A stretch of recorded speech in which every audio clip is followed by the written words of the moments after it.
ठीक है, रिकॉर्डिंग चल रही है।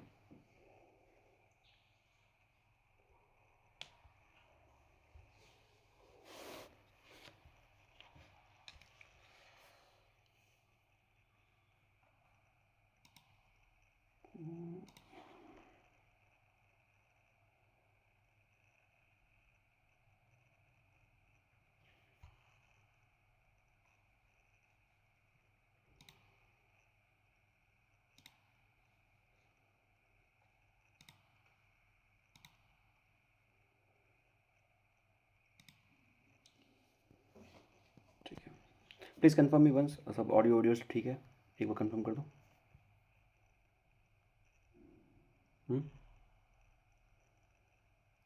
Anyone confirm me once, audio video सब ठीक है?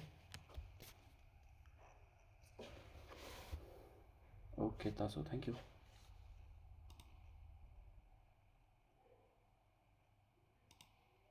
ओके, तो मैं क्या कह रहा था, what I was saying that शायद मेरी भी शक्ल शक्ल फेस भी दिख रहा होगा, अभी आ जाएगा थोड़ी देर में शायद।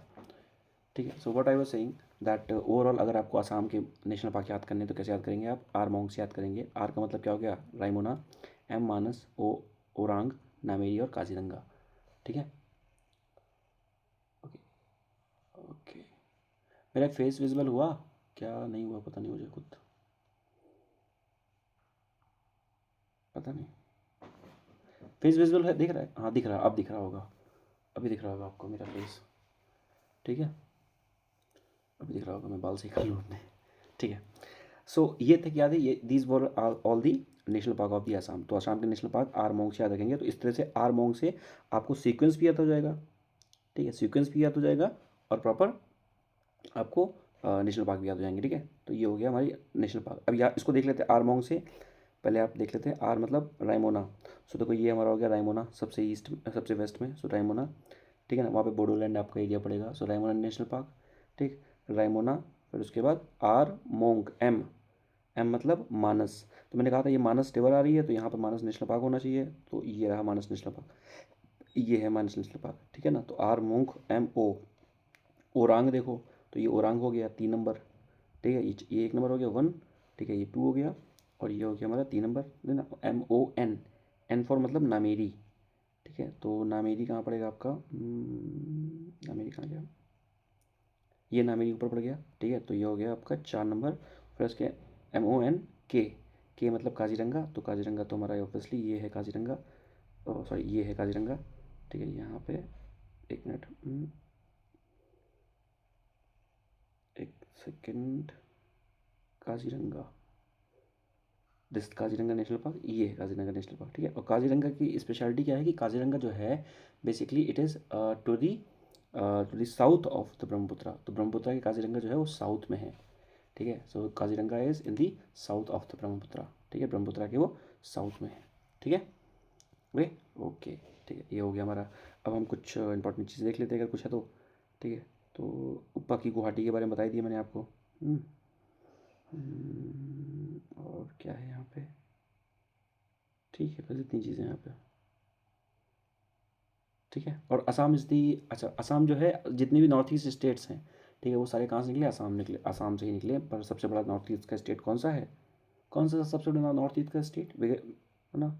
कौन सा है? मैसेज में बताओ, कौन सा सबसे बड़ा नॉर्थ ईस्ट का स्टेट? तो पता होना चाहिए था।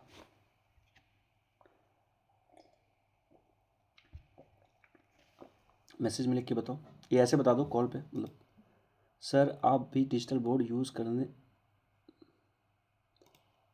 एक मिनट, किसी का मैसेज आया, पढ़ लूँ मैं। यूज़ करना ठीक था, डिजिटल बोर्ड यूज़ करने से ठीक था। डिजिटल बोर्ड यूज़ करने से ठीक था, पर डिजिटल बोर्ड होना भी तो चाहिए।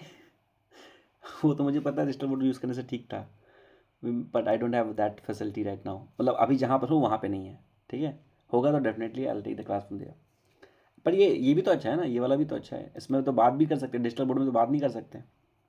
ठीक है, चलो इसको रिवाइज कर लेते सबसे पहले। ठीक है, Arunachal is the largest state of the north east. हाँ ठीक है, क्लियर। तो हम बात करेंगे सबसे असम के बारे में। तो असम ने बात की मैंने, ब्रह्मपुत्र यहाँ से आ रही है। ब्रह्मपुत्र जो आ रही है ये कहाँ से आ रही है? वो सियांग दिबांग ये 2 रिवर आके और यहाँ पर आएगी अरुणाचल के ऊपर, यार्लिंग सांगपो ठीक है, और यहाँ से लोहित ये सारी रिवर आ रही हैं, और यहाँ पड़ेगा एक बायोस्फीयर रिजर्व, ठीक है, उसका नाम क्या है, Dibru Saikhowa biosphere reserve, Dibru Saikhowa biosphere reserve. और ऊपर पड़ेगा दिब्रू सैखोवा नेशनल पार्क, और यहाँ पे धींगपटकी नेशनल पार्क। तो दोनों नेशनल पार्क इंपॉर्टेंट ये हो गए। फिर नीचे नीचे आएंगे तो यहाँ पर obviously you can not forget riverine island, Majuli island, ठीक है, वो मजुली मास्क जो है, मजुली मास्क इज ऑल्सो, वो भी इंपॉर्टेंट है मजुली मास्क, ठीक है, मजुली मास्क को जीआई टैग मिला हुआ था, जीआई टैग के बारे में बताया था। फिर हमारे पास क्या है, this is what we have, some important चीज़ें यहाँ पर। पहले यहाँ पर कार्बी आंगलोंग, ठीक है, एलिफेंट रिजर्व यहाँ पे। सबसे इंपॉर्टेंट है Kaziranga national park. Kaziranga national park जो है it is in the south of the Brahmaputra river के साउथ में है काजीरंगा नेशनल पार्क, ठीक है। And tiger reserve wild life century भी है। काजीरंगा नेशनल पार्क में पूरे वर्ल्ड, इंडिया में पूरे वर्ल्ड का 90% राइनो मिलता है, 100 राइनो। उसमें भी इंडिया का 90% सिर्फ काजीरंगा में है, तो हम क्या कर रहे हैं, उसको पोवितोरो में शिफ्ट कर रहे हैं, ठीक है, पोवितोरो में शिफ्ट कर रहे हैं। और रिवर के बारे में बात किया जाए तो मैंने रिवर के बारे में बताया, Subansiri is coming from here, ठीक है ना, वहाँ सुभानश्री, लोअर सुभानश्री डिस्ट्रिक्ट भी थे इस तरह के। Kameng river is coming from here, ठीक है, और यहाँ से हमारी मानस रिवर आ रही है। अब बात किया जाए कि how many national park is there, तो आर मोंग से याद रखेंगे, आर मोंग से याद रखेंगे। आर मिस Raimona, M for Manas, O Orang, Nameri और काजीरंगा, ठीक, काजीरंगा के जो 100 राइनो उसको पोवितोरो में शिफ्ट कर रहे हैं, ठीक है। तो मैंने बताया ये दिस इज द रायमोना है ना, आर मोंग, Orang, Orang is also known as Rajiv Gandhi national park, Nameri, फिर उसके बाद यहाँ पर आ जाएगा आपका काजीरंगा नेशनल पार्क, ठीक है। ये इतनी चीज़ें पता होना चाहिए। Dispur is the capital of the Assam, और Guwahati is the most important city जो है वो वहाँ की है गुवाहाटी, ठीक है। ये इसके बारे में हो गया। और अब बात किया AND यानी अंडमान और निकोबार के बारे में, पता है सबसे पहले सब बात कर चुके हैं, पर फिर भी चलो एक बार बात कर लेते हैं। तो अंडमान एंड निकोबार में सबसे पहले हम बात करेंगे, ठीक है, देखो अंडमान निकोबार को किस तरह से डिवाइड किया गया था हमने बताया था पहले भी। सबसे पहले है this is the north Andaman, ठीक है, and then middle Andaman and south Andaman, तो ये 3 अंडमान ये हो गए, ठीक। फिर उसके बाद आएगा लिटिल अंडमान। तो ओवरऑल काउंटिंग करेंगे तो this is north Andaman, middle Andaman और साउथ अंडमान, 3 ये हो गए।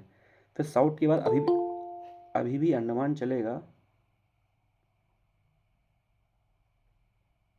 ठीक है, साउथ के बाद अभी भी अंडमान चलेगा, यानी कि ये जो आ गया, ये जो फोर्थ वाला है, फोर्थ वाला ये भी अंडमान है, पर ये लिटिल अंडमान है। तो 3 अंडमान ऊपर हो गए, फिर ये लिटिल अंडमान हो गया। अब ऊपर के जो 3 अंडमान है इनको तीस फोर्थ वाले से कौन सेपरेट करता है, डेक्कन पास, ठीक है, डेक्कन पास को सेपरेट करता है। फिर उसके बाद आएगा फोर्थ वाले के बाद आएगा फिर ये 10 डिग्री चैनल। तो पहला जो इंपॉर्टेंट पॉइंट याद रखना है डेक्कन पास, ठीक है ना, जो सेपरेट क्या कर रहा है, ऊपर के तीन कौन सा है, नॉर्थ, मिडिल और साउथ, नॉर्थ मिडिल और साउथ। नॉर्थ साउथ याद रखोगे ना, नॉर्थ और साउथ याद रखोगे ना, क्योंकि पहले नॉर्थ और साउथ पढ़ेंगे, उसके बाद लेटल आएगा, ठीक है। तो ये डेक्कन पास हो गया। डेक्कन पास के बाद लिटिल अंडमान के बाद ये यहाँ पर पड़ेगा 10 डिग्री चैनल, ठीक है। तो यानी कि क्वेश्चन क्या आएगा, south Andaman is separated by the little Andaman from Duncan pass, ठीक है। डेक्कन अंडमान या सिर्फ अंडमान बोल देंगे, क्योंकि यहाँ से तो निकोबार शुरू हो जाएगा, निकोबार शुरू हो जाएगा। तो what the question will be that Andaman is separated from the Nicobar, कैसे सेपरेट होगा, विद द 10 डिग्री चैनल। तो 10 डिग्री चैनल से Andaman will be separated from the Nicobar, ठीक है, निकोबार। तो ये निकोबार में ये निकोबार आ जाएगा, फिर उसके बाद आ जाएगा क्या, ग्रेट निकोबार, ठीक है, great Nicobar, clear, great Nicobar, ठीक। और बस ठीक है, ग्रेट निकोबार, ओके। एक सेकेंड, इसमें कुछ छोटा है क्या, एक मिनट, मुझे लग रहा है कुछ छोटा है, एक सेकेंड।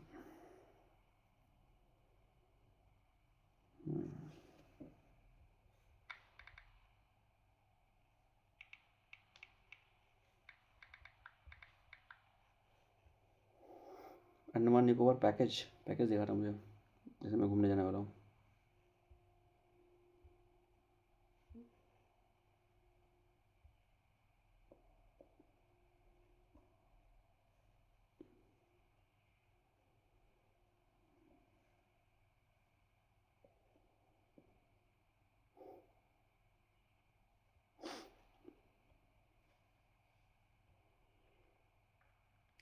जितनी फैसिलिटी यहाँ पे है ना इसमें आईपैड में, इस वाले में, उतना आपको डिजिटल नोट उसमें नहीं मिलेगा, टैब उसमें, डिजिटल बोर्ड में, ठीक है। तो ये हो गया क्लियर। तो सबसे पहला दूसरा क्वेश्चन मैंने क्या बताया था, यहाँ पर से देख लेते हैं। ये हमारा this is the north Andaman, north Andaman, ठीक है, मिडिल अंडमान और फिर उसके बाद साउथ अंडमान, ठीक है, ये साउथ अंडमान। तो ये 3 जो हैं इसको सेपरेट कर रहा है कौन, डेक्कन पास। तो पहली चीज़ ये रखनी डेक्कन पास। फिर लिटिल अंडमान जो है वो सेपरेट होगा किससे, 10 डिग्री चैनल से। तो ये दूसरी चीज़ को याद रखनी है। तो ये 10 डिग्री चैनल, तो पहला क्या था डेक्कन पास, दूसरा 10 डिग्री चैनल। फिर आपका आ जाएगा कार निकोबार, ठीक है, कार निकोबार, फिर उसके बाद लिटिल निकोबार और फिर उसके बाद ग्रेट निकोबार। तो इसमें भी 3 आ जाते हैं।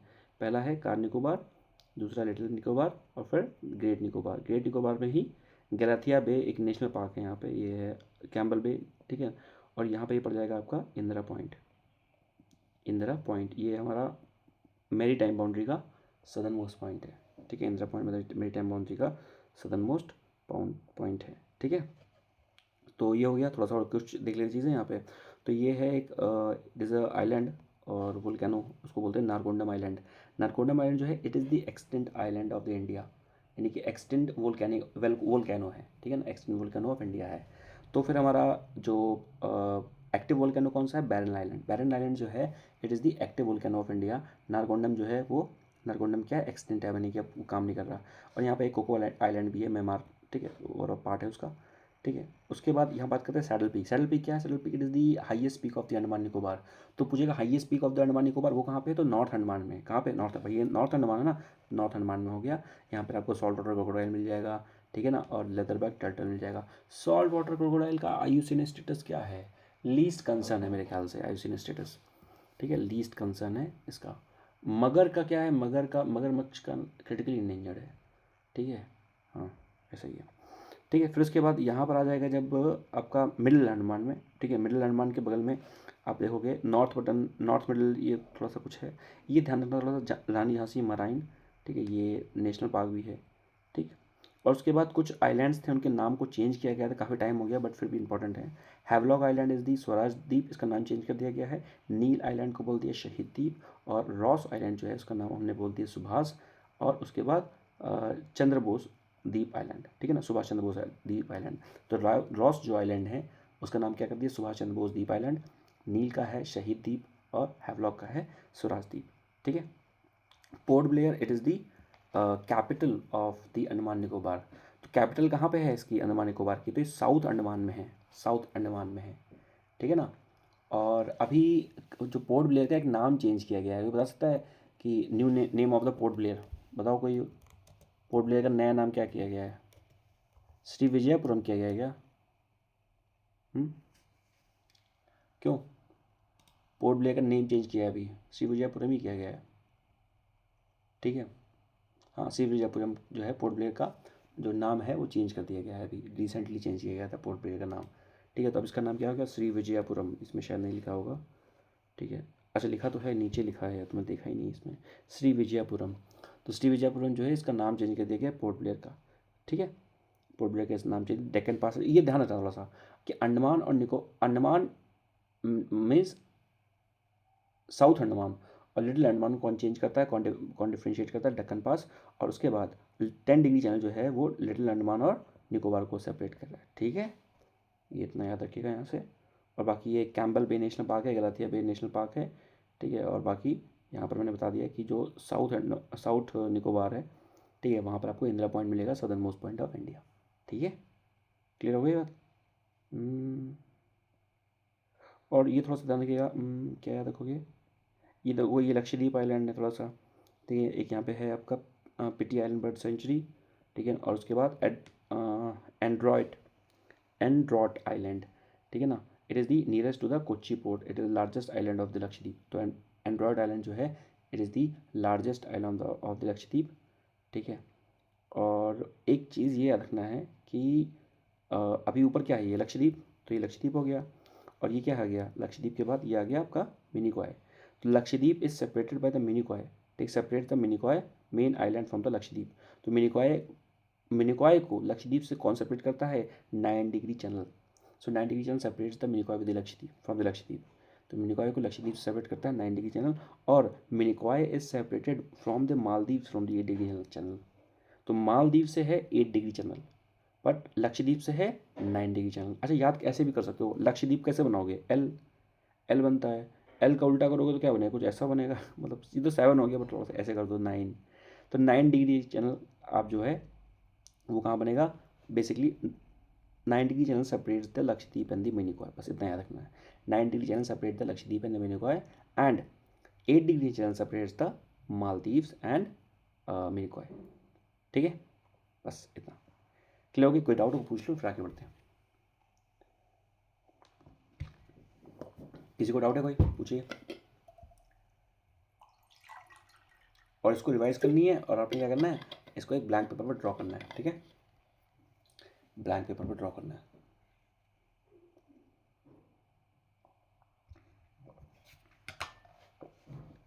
क्लियर? तो किसी को कोई डाउट नहीं है?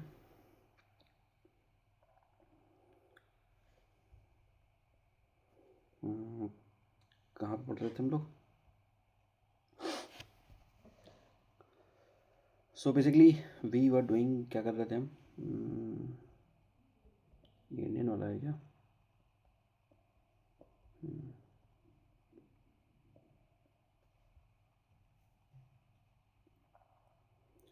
कंप्लीट ज्योग्राफी इसको कौन कर लेता हूँ।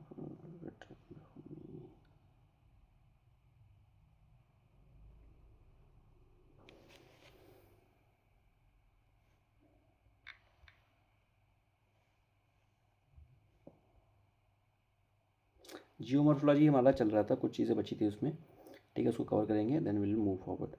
क्या क्या बचा था?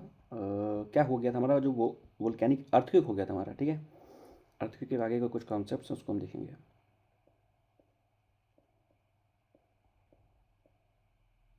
आप बड़े शांत तो कोई बोल नहीं रहा, समझ में आया सब? पीछे रिप्लाई तो करो।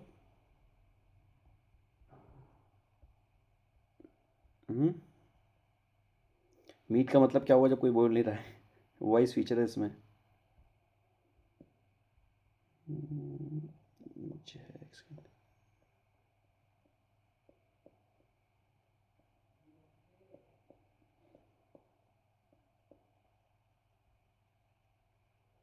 ऊपर है सुनामी, क्या सुनामी? हाँ, ये वोल्केनो हो गया था हमारा। आवाज़ आ रही है? मैं ही चेक करूँ क्या?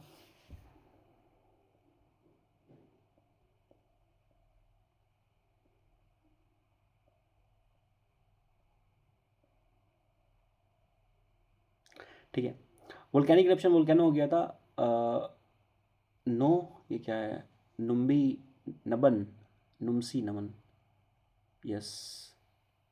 आपने नुमसी नमन हैंड रेज किया, कुछ पूछना आपको?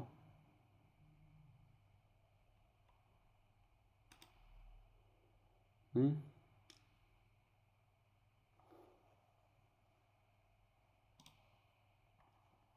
ठीक है, सुनामी के बारे में बात करते हैं। तो व्हाट इज सुनामी? तो सुनामी क्या होती है? जो हार्बर वेव्स होती हैं, ठीक है ना, हार्बर वेव्स जो होती हैं उन्हें सुनामी कहते हैं।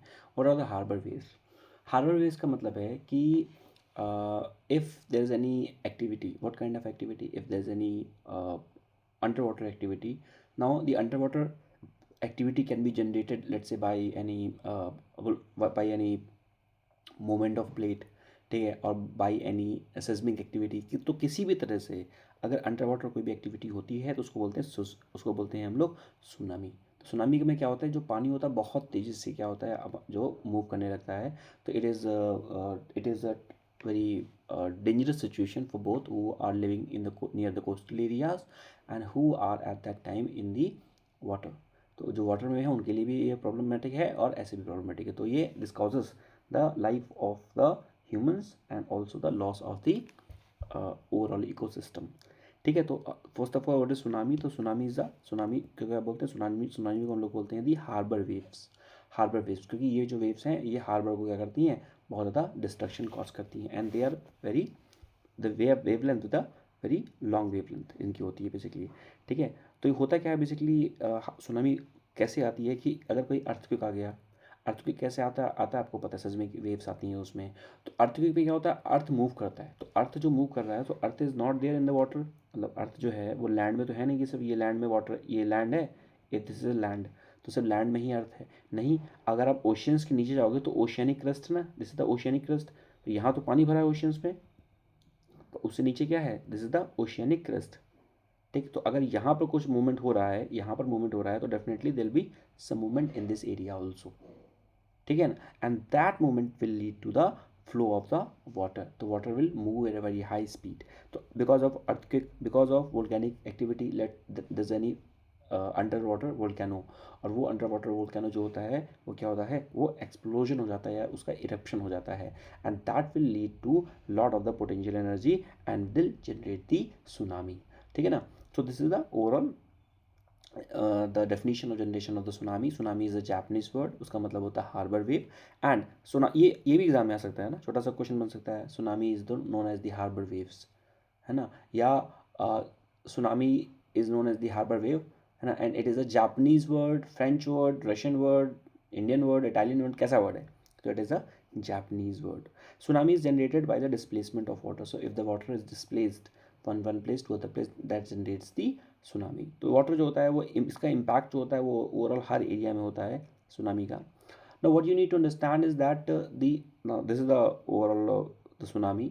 What you need to understand regarding the tsunami, if this is the picture of the tsunami, so now you can see what if. आपने शायद सुना होगा, एक कहावत बोलते हैं कि जितना गहरा जल होता है उतना शांत होता है. Have you heard this thing? If there is a deep water, if the water is so deep, it will be very calm, it will flow in a very calm way, है ना, very slow way, peaceful way में flow करेगा. And that's true, है ना. This means what, for example this water column is very high, है ना, तो यहाँ पर जो वाटर की जो डेप्थ है वो बहुत ज़्यादा है. तो इस जगह वाटर की जो डेप्थ होगी ज़्यादा होगी. In this condition what will have, overall जो वेव्स होंगी, the effect or the impact of the tsunami will be less because the water is so deep. Now, as the wave will move towards the coastal region, ठीक है ना, the height of these wave will increase. Why? Because the depth is decreasing. Depth जो है वो क्या हो रहा है, डिक्रीज करता जा रहा है. ठीक है, तो इसलिए इसकी जो हाइट है वो इंक्रीज करेगी. Now you can see here this is the depth, ये डेप्थ है. फिर डेप्थ क्या हो रही है, डेप्थ देखो कम होती जा रही है. ठीक है, तो जैसे ही डेप्थ कम होती जाएगी ना, if you will move measure from here ना, ये सी लेवल हो गया, this is the sea level, तो will measure from here. If we are measuring from here, तो ये जो डेप्थ है क्या होती जा रही है, कम होती जा रही है. So what you need to understand from here, tsunami का मतलब आप समझिए कैसे ट्रिगर होती है.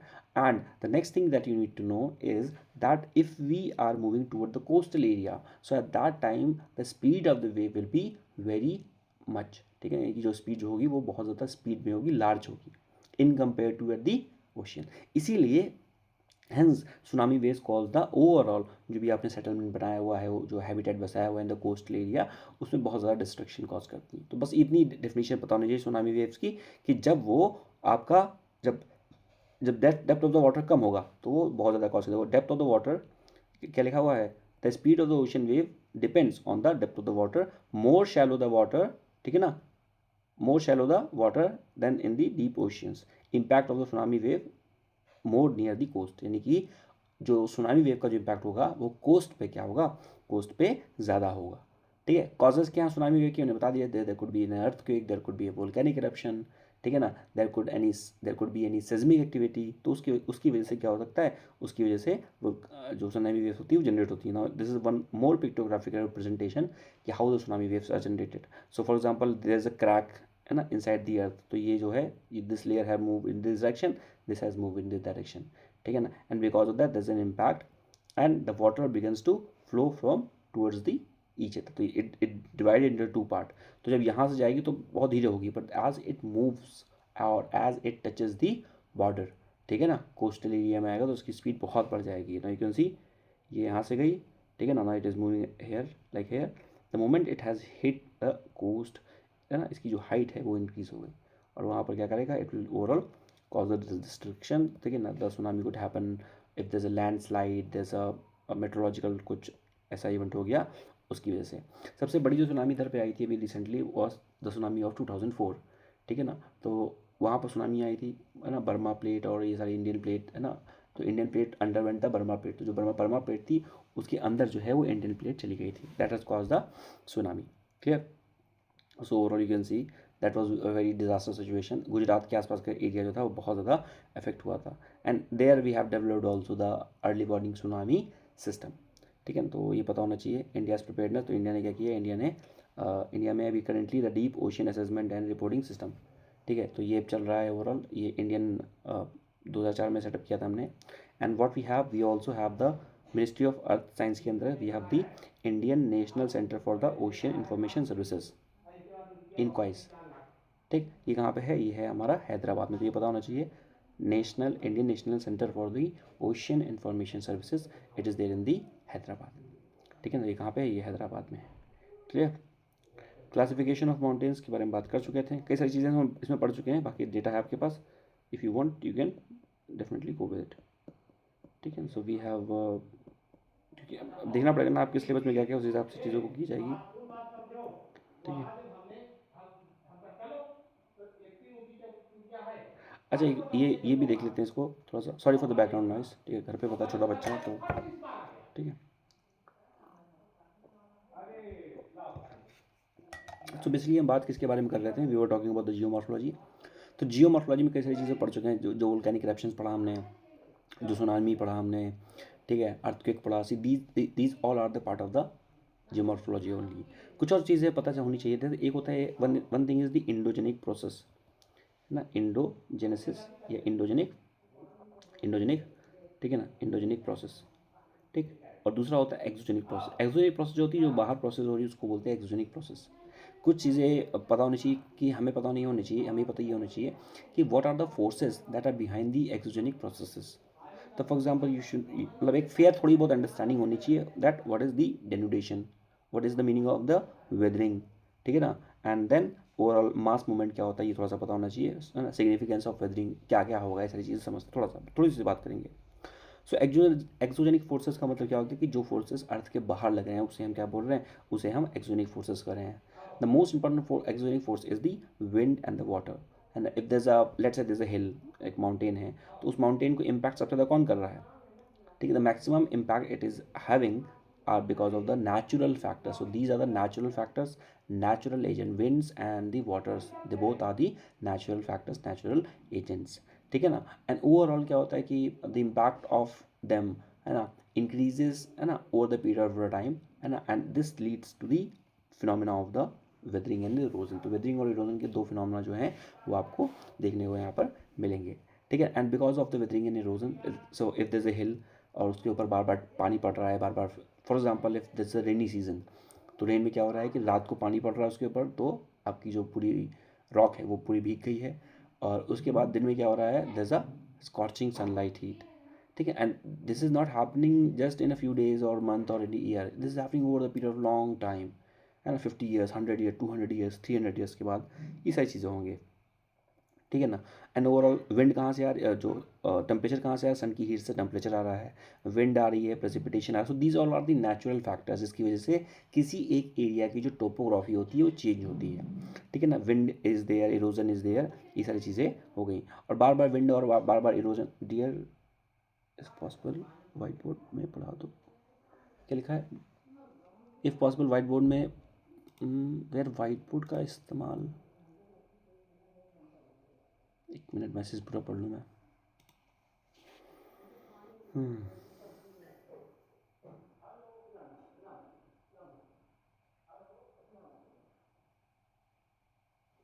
क्या मतलब स्पीड तेज है कि समझ में नहीं आ रहा, क्या प्रॉब्लम हो रही है अभी, बोल के बता सकते हो, इसमें इतना वो मतलब टाइप क्यों कर रहे हो इतना, इसमें बोल के बता दो मुझे, समझ में सुनाई पड़ जाएगा मुझे इसमें। और बच्चों को भी दिक्कत हो रही है क्या? हाँ हाँ सर। हाँ हेलो। हाँ जी, हाँ जी। हाँ सर, ये ज़्यादा ही थोड़ा फास्ट हो रहा है, इसका कारण से मीन्स उसका बाद कुछ भी मतलब थोड़ा एक तो जो आप पढ़ा रहे हैं उसको देख देख के तो कुछ से भी एक तो नोट्स बनता है ना, वो भी नहीं बन पा रहे, तो व्हाइट बोर्ड होने से मेरे ख्याल से थोड़ा कुछ से भी नोट बना सकता है। नहीं नहीं नहीं, नोट मेकिंग का ज़रूरत नहीं है। मैं देखो, नोट्स के लिए मैं क्या कर रहा हूँ कि I am going to give you, ये तो आपको मिलेगा ही नोट्स, ठीक है ना, और ऑब्वियसली ये लेंदी है तो इससे तो काम नहीं बनेगा, रिवीजन नहीं होगा। For that I will give you a crisp note, मैंने दे के भी रखा है, जो पिक्टोग्राफिकल रिप्रेजेंटेशन है पूरे ज्योग्राफी का, उसका क्रिस्प वो दे के रखा है मैंने, और आप बोलोगे तो उसको भी रिवाइज कर दिया जाएगा, ठीक है। ये ऐसा है, और रही बात इसमें जो लिखा है, तो इट्स नॉट लाइक कि मैं देख के पढ़ रहा हूँ, it's just like I am explaining the terms, कि इन टर्म्स का मीनिंग क्या होता है and how I am relating with the other term, ये इस तरह से चल रहा है proper. And talking about the white board, so right now I don't have the white board, and if you want, so what I can do, I can, फिर मैं हाथ से पूरा लिख के और फिर वो उस तरह से बताऊंगा, तो दैट इज़ दैट। इसमें क्या है, in the PPT I have some pictures are there जो अटैच्ड हैं, so it helps you to grab the concept, that much is the only thing। and if you feel like कि हम थोड़ा तेज चल रहे हैं, so definitely we can slow it down, उसका issue नहीं है, हम थोड़ा स्लो कर लेंगे चीज़ों को, ठीक है। हाँ तो ठीक है, और किसी को कोई दिक्कत हो रही है अपनी बात तो बताओ, एटलीस्ट मुझे पता तो चले क्या चल रहा है क्लास में। हाँ अपनी बात बताओ। और बाकी लोग का क्या चल रहा है भाई, तेज चल रहा है कुछ बताओ तो मुझे थोड़ा सा उस फीडबैक दो, उस हिसाब से काम किया जाए फिर।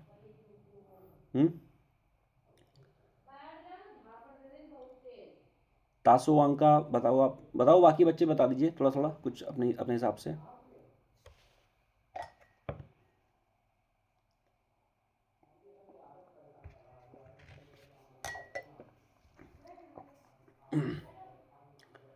चलो कोई नहीं बता रहा, ठीक है कोई बात नहीं। चलो अभी तक हमने जो जो कहाँ चले गए हम लोग, नीचे चले गए क्या?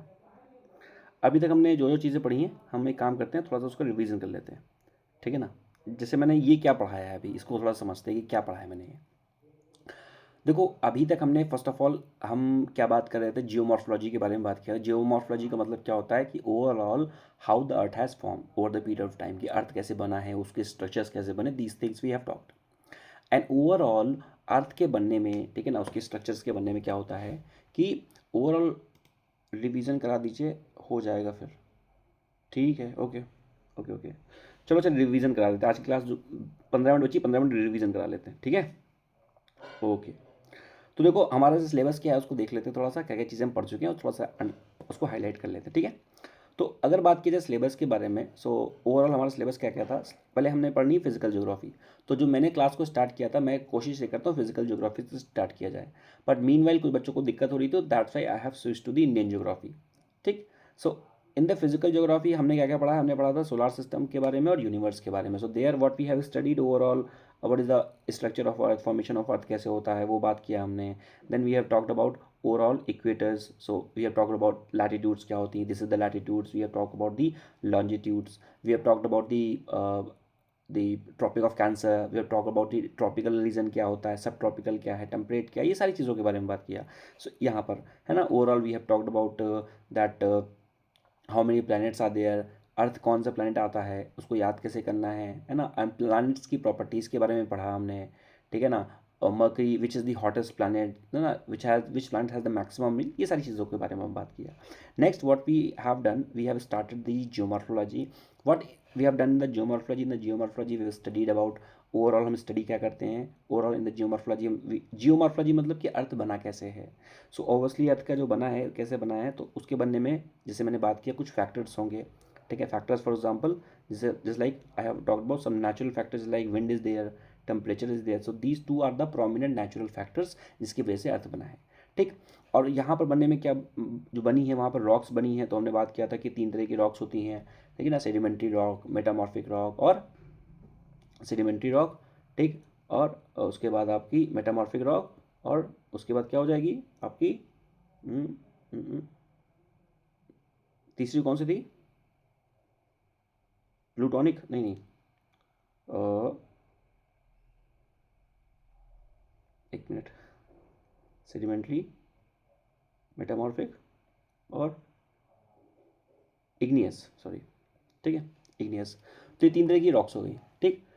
फिर मैंने बताया था कि ये बनी कैसे हैं, पूरा वोल्केनिक एरप्शन क्या होता है, तो मतलब जितनी भी फिजिकल प्रोसेसेस हैं, all the physical processes will come under the section of the geomorphology, ठीक है। जैसे रॉक्स का फॉर्मेशन, तो मैंने क्या कहा, मैंने बताया कि ओवरऑल अर्थ का कंपोजिशन कैसे हुआ है। So in the composition of the earth क्या है, मैंने बताया कि टेम्परेचर के बारे में मैंने बताया कि जैसे ही आप अर्थ के अंदर जाएंगे तो temperature will increase, the pressure will increase, as you are moving above the surface of the earth, तो क्या होगा, टेम्परेचर डिक्रीज करेगा, प्रेशर भी डिक्रीज करेगा, these things we have talked. यानी अर्थ के नीचे बहुत गर्मी है तो क्या होगा, वहाँ पे मेटल्स जो होंगे, जो भी चीज़ें होंगी, रॉक्स होंगी, वो मोल्टेन स्टेट में होंगी, ठीक है। और जो भी हैवी मेटल्स होंगे वो अर्थ के नीचे सेटल डाउन है। फिर मैंने वहाँ पर क्लासिफिकेशन किया कि यहाँ पर क्रस्ट है, मेंटल है, कोर है। क्रस्ट का एरिया लगभग 100 किलोमीटर था, मेंटल का एरिया लगभग 100-200 से स्टार्ट करके वो 2700 तक गया था, तो मेंटल का एरिया बहुत ज़्यादा है। सियाल, सीमा, निफ़ी के बारे में बात किया। सियाल सबसे पहले सिलिकॉन और एल्यूमिनियम मिलेगा क्रस्ट पे, फिर सिलिकॉन और उसके बाद aluminium, sial, sima that is silicon और मैग्नीशियम, फिर उसके बाद निफ़ी, निकल और आयरन, कोर मिलेगा। कोर के बारे में बताया कि कोर को फर्दर डिवाइड किया गया है, outer core, inner core. Outer core liquid है, इनर कोर सॉलिड है। इस तरह की बातों के बारे में वहाँ पे मैंने बात किया था। फिर मैंने बात किया था कि जो अर्थ की क्रस्ट है, फिर वहाँ पे एक ओशियानिक क्रस्ट थी, एक कॉन्टिनेंटल क्रस्ट थी, ठीक है ना। दोनों का अलग अलग सिग्निफिकेंस समझा था हमने। Then we have talked about कि ओवरऑल अर्थ की क्रस्ट में परसेंटेज के बारे में बात किया था कि अर्थ में कितना, पूरा ओवरऑल अर्थ में क्या है मैंने बात किया था, तो ओवरऑल अर्थ में सबसे ज़्यादा आयरन है, फिर सिलिकॉन है, पर अर्थ की क्रस्ट में सबसे ज़्यादा क्या है, सबसे ज़्यादा वहाँ पर ऑक्सीजन का परसेंटेज है। तो इस तरह के बारे में बात किया था। अर्थ की क्रस्ट के नीचे एस्थ्रोस्फेयर है, एस्थ्रोस्फेयर में मॉल्टन सारी चीज़ें रहती हैं, वहीं पर क्या करता है, मूवमेंट करती हैं, जो हमारी अर्थ की क्रस्ट है वो एक दूसरे से मूव करती हैं, आगे पीछे हुआ करती हैं। क्यों क्यों हो रही है, क्योंकि वहाँ पे करंट जा रहे हैं। करंट क्या होते हैं, करंट का मतलब क्या होता है कि जो भी मोल्टन स्टेट में मैग्मा है, सारी लावा है, जो भी है वो मूव कर रहा है, एंड बिकॉज ऑफ दैट उसके ऊपर की जो प्लेट है वो मूव कर रही है। जब ये प्लेट एक दूसरे से टकराती हैं, कुछ जगह बच गई थोड़ी वहाँ से, तो वहाँ से क्या होता है, वोल्केनिक इरप्शन होता है। मैंने बताया था कि जो मोल्टन चीज़ है, पिघली हुई जो भी चीज़ है, तो उसको बोलते हैं मैग्मा, और जैसे ही वो बाहर आता है वो बन जाती है लावा। ठीक, और ये लावा जब सॉलिडिफाई होता है तो इग्नियस रॉक का फॉर्मेशन करता है। ठीक, इग्नियस रॉक सबसे पहले बनेगी। ठीक, इग्नियस रॉक में कोई भी ऑर्गेनिक कंपाउंड नहीं होगी, वो गर्म है। ठीक, इग्नियस रॉक बन गई, फिर उसके बाद बनती है मेटामॉर्फिक रॉक। ठीक है, जब उसकी थोड़ा सा उसकी जो है over the period of time उसमें कुछ केमिकल चेंज होता है तो मेटामॉर्फिक रॉक बन गई। फिर उसके बाद बनेगी सेडिमेंट्री रॉक, जब वो टूटती है तो सेडिमेंट्री, तो पूरा एक साइकिल चलता रहता है। ठीक है, तो यहीं से हमने बात किया वोल्केनिक इरप्शन के बारे में। तो वोल्केनिक इरप्शन क्या है, ये जियोमॉर्फोलॉजी का पार्ट है।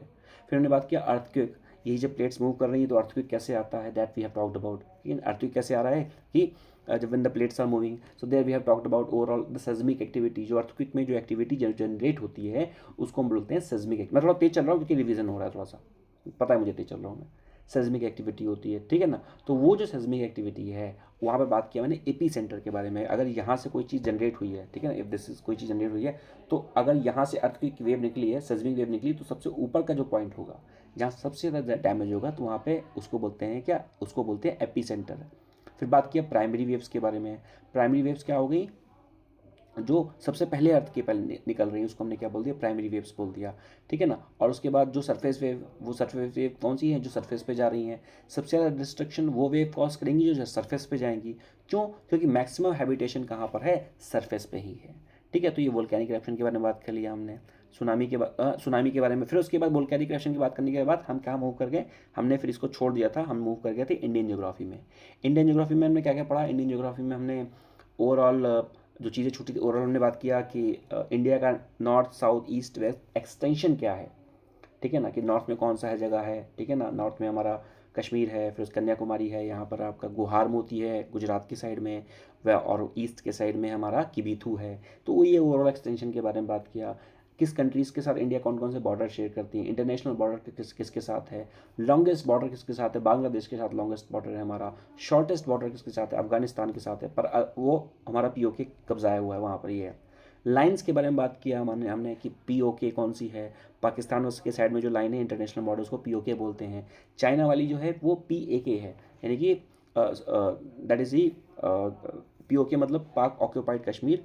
ठीक है ना, तो इसको हमने बोल दिया एलओसी, लाइन ऑफ कंट्रोल, और चाइना वाली बोल दिया लाइन ऑफ एक्चुअल कंट्रोल, वो एलएसी है, लाइन ऑफ कंट्रोल नहीं है। ठीक है, फिर वहाँ पर ये बात किया हमने कि पेंगोंग सो लेक के बारे में बात किया।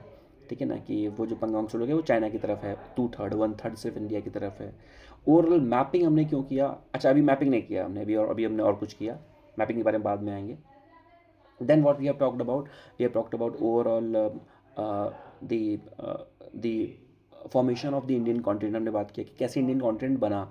तो वहाँ पर बात की, सबसे पहले तो क्या था, सबसे पहले पैंजिया था पूरा एक, फिर पैंजिया दो पार्ट पे टूटा, ऊपर वाला लॉरेशिया है, नीचे वाला गोंडवाना है। ठीक है, और उसके बाद लॉरेशिया गोंडवाना, फिर उसके बाद जो हमारा जितना भी ओवरऑल इंडिया का जो भी कोल है या जो भी चीज़ है हमारे पास, मिनरल्स हैं, हमारे पास रॉक्स हैं, वो सारा जो है वो गोंडवाना आइलैंड, गोंडवाना का ही पार्ट है। ठीक, गोंडवाना रॉक सिस्टम का पार्ट है। तो वो जो गोंडवाना बात की हमने कि कैसे हमारा इंडियन सब कॉन्टिनेंट फॉर्म किया, तो इंडियन सब continent was moved towards the Eurasian plate. ठीक है ना, यूरेशियन प्लेट की तरफ मूव किया और वो सबसाइड हो गया 33 सी के नीचे से, और उसके बाद फिर सबमर्ज्ड हुआ लार्जेस्ट और यंग फोल्ड माउंटेन जो कि हिमालय है। हिमालय कोई एक माउंटेन नहीं है, it is a series of mountain. ठीक है ना, तो बताया मैंने वहाँ से कि वो आपका पामीर नॉर्थ से लेके फिर उसके बाद ये नेपाल हिमालय, उत्तराखंड हिमालय, ठीक है ना, गारो खासी जयंतिया, बोल्ड ऑफ लामिरी मिश्मी, नागालैंड हिल्स, है ना, और उसके बाद फावंगपुई ब्लू माउंटेन और अराकायोमा की पूरी रेंजेस अंडमान निकोबार तक जाएंगी, उसके बारे में बात किया। फिर बात किया हमने कि ओवरऑल जो हिमालय है, हिमालय के बारे में बात किया कि Himalaya is not one mountain, is the range of mountain. Then we have talked about कि हिमालय का क्लासिफिकेशन बात किया, तो वहाँ पर बात किया कि तीन चार बताया था मैंने। सबसे पहले बताया सबसे जो नॉर्थ में है पामीर नॉर्थ के पास, वो ट्रांस हिमालय है। ट्रांस हिमालय जो है उसके ट्रांस हिमालय के 3 पार्ट बताए मैंने कि काराकोरम, लद्दाख और जास्कर, ठीक है। और फिर उसके बाद ट्रांस हिमालय हो गया, फिर उसके बाद ग्रेट हिमालय। ग्रेट हिमालय में जितने भी हाईएस्ट पॉइंट है हिमालय के, वो सारे ग्रेट हिमालय में आए थे, ठीक है। ग्रेट हिमालय के बारे में बात किया। फिर ग्रेट हिमालय के बाद बात किया हमने लेसर हिमालय के बारे में, और फिर शिवालिक के बारे में। Shivalik is known as the outer Himalaya, उसके बाद कुछ नहीं है। और लेसर हिमालय और शिवालिक के बीच में डून्स पड़ रहे थे, जिसमें देहरादून भी डून था, ठीक है। तो ये सारी चीज़ों के बारे में बात किया, कुछ छोटे छोटे हिल्स के बारे में बात किया हमने वहाँ पर, ठीक है।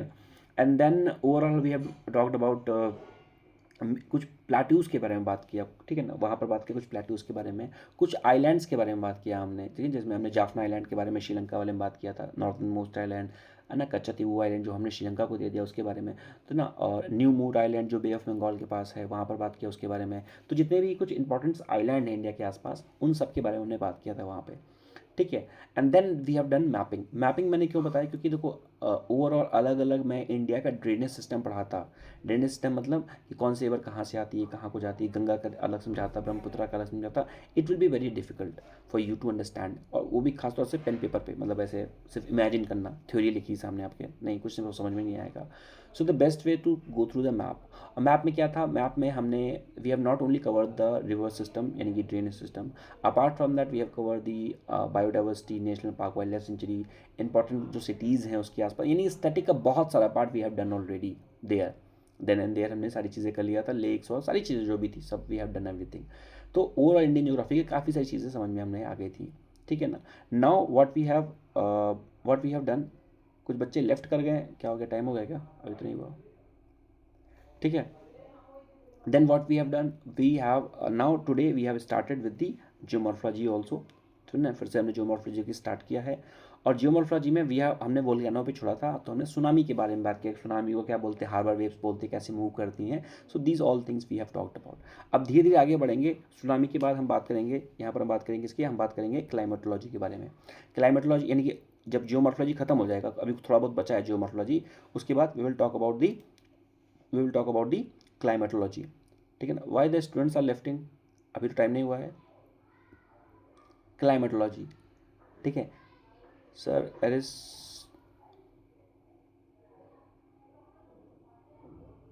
एस्ट्रॉइड बेल्ट के बारे में।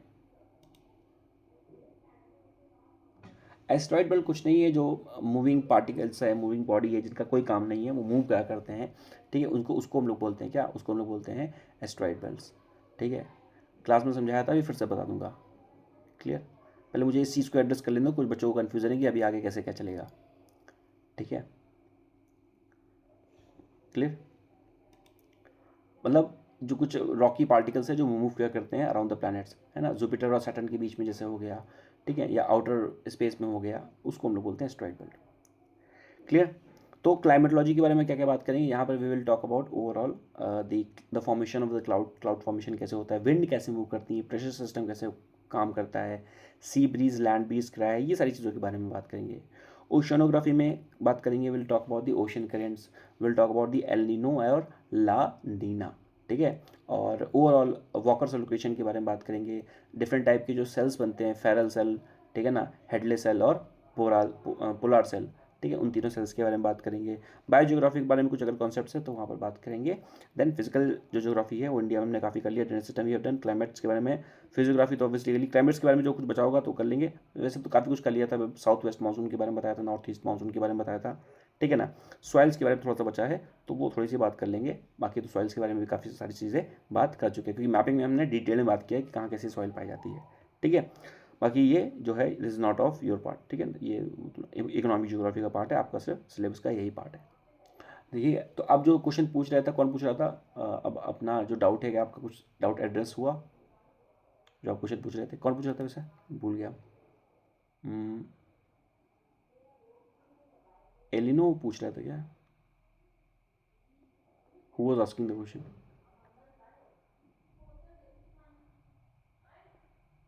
Have I address your doubt issue.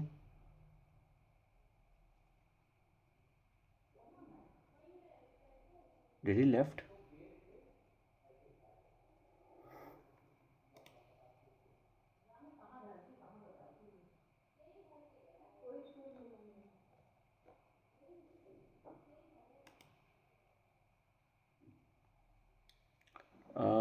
Who was the person that have asked the doubt? Sir नहीं समझ अच्छा एस्ट्रॉइड बेल्ट के बारे में बता दूंगा अभी। पहले मैं ये जो एड्रेस है इस डाउट को एड्रेस कर दूं, ठीक, जिन्होंने पूछा था। एस्ट्रॉइड बेल्ट कुछ नहीं होती है, जो आपके प्लैनेट्स हैं, ठीक है ना, कुछ प्लैनेट बॉडीज होती हैं, उनका जो कुछ पार्ट्स होते हैं टूट के बाहर गिरते रहते हैं, ठीक है। जैसे मान लीजिए कि अर्थ से कोई बॉडी का, अर्थ का कुछ पार्ट टूट के बाहर गिर गया, ठीक है, या और कोई रॉकी कोई पार्ट बाहर टूट गया, तो ये जो सारे पार्ट होते हैं ये आउटर स्पेस पे राउंड मतलब गोल गोल घूमा करते हैं। उसी को हम लोग क्या बोलते हैं, उसी को बोलते हैं asteroid belt. Let me explain you with the picture.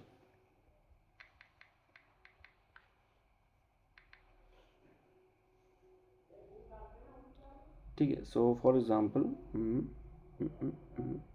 This will be,